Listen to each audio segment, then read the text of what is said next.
Hello, welcome back to Sorare Assist. I'm here. Today I'm going to be sharing my Sorare NBA lineups for game week 3. And I've managed to actually fit a star player into my Contender limited team. So make sure you stay tuned for that.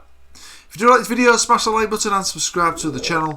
If you're not signed up to Sorare yet, sign up using the link below where you'll get a free limited card after buying your first 5 cards on auction. I've also now done a book on the NBA, so it's a complete guide to Sorare NBA. Link for this is in the description. You can get the physical version or the ebook version as well. So guys, let's get stuck into today's content then. So as I say, I'm going to be revealing my lineups for the upcoming game week 3. So we'll go over to the upcoming page. Now as you can see, I've got 3 teams here ready to go. I will show you my contender and champion common teams first of all, then we'll move on to my limited contender team. So common contender, I've gone for Achura, Gordon, Jaylen Brown, Segan and Cameron Payne. Now in this team as well, I've managed to fit a guy in who's got an average in the last 10 of 38, Jaylen Brown for the Celtics. Now he's going to hopefully score me some big points. To fit this guy in, I think it was Payne and Gordon who had a really low last 10.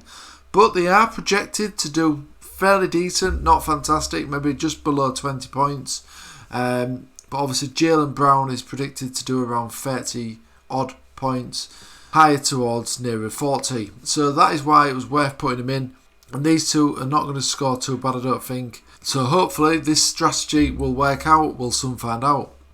So, common champion, in my MVP slot I've gone for Anthony Davis. He looked the best in terms of the fixtures in the upcoming game week from the 2 players that I had. I've also managed to squeeze in Sabonis and Beal as well.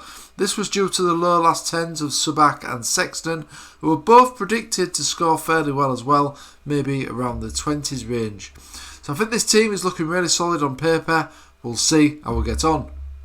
Now on to the limited contender team then. So as I say, in this team I've managed to fit in a star player. Now as you know, the MVP is not available in the limited contender, so you do only have 110 points to compile your team with. But I have managed to fit in Trae Young. He did look the best of my limited cards in terms of the star players that I had at my disposal, and I've managed to fit him into this team thanks to new signing Kuminga. He's got an average of 4 in his last 10, but he is predicted to have a decent score at the time of recording of around 20 odd points. So that could be really interesting. Hopefully he does the business. The other good thing about this as well, when I was scouting this player out, some low last 10 average players, is that it was also on my original watch list that I created when the NBA was launched. So this was an absolutely fantastic bonus. I snapped him up at a really good price as well, of around £15. I think the average as well over the last 30 days was £22, so I think I've got a real bargain here. And it was also a bonus that it was on my shortlist, plus he's only 20. So he's slotted straight in there, and that gave me plenty of points to play with. That's meant that I could fit in Trae Young into my contender team, even though he is one of the, I suppose, star cards. The rest of the team's looking good as well, and all projected to score pretty well. I will of course check the lineup information as close to the deadline as possible as well.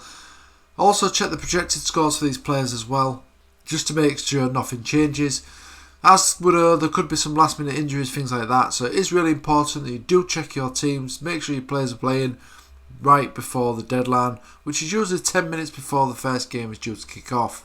So that team is looking really solid to me. I'm hoping it does the business in the upcoming game week 3. And I think my common champion and contender teams are looking pretty decent as well. So we'll see how we get on there. We'll also move on to my live teams as well, though we're not doing that great at the time of recording. So as you can see, my common contender is 45,000th in the league. I've got 2 players to play yet though, so you never know. This guy should get a decent score. And Deadman is looking like his name really. Not really scoring much points at all. No life there. Common champion, currently 10,000th out of 61,000 people. So that's not bad, I suppose, is it? It's a pretty good position when you look at the amount of entrants. I have still got Zubac and Claxton to still play as well. These guys have finished though. These two didn't really get that big of scores for me. Davis did the business snow with 65. Hopefully Claxton can improve his score, but I think that score from Zubac is probably going to be the highest one. We've got limited contender, so 2,047 for the minute out of 3,667 people. 3 final scores already in. White got 12, which is really disappointing. These two didn't do too bad though, and I've still got these two players left to play with a fixture in the bag. So that was my live results and my upcoming teams for game week 3 in the Sorare NBA. If you like this video, smash that like button and subscribe to the channel. If you're not signed up to Sorare yet, sign up using the link below where you'll get a free limited card after buying your first 5 cards on auction. This is the same offer as well on the MLB if you just want to sign up to that. And as I say, I've now written a book on the MLB and NBA in terms of Sorare strategies and a complete guide as well. Links to these are in the description. And you can get the physical version or the ebook version of these guides too. Okay guys, thanks for watching as always, and I'll see you again soon.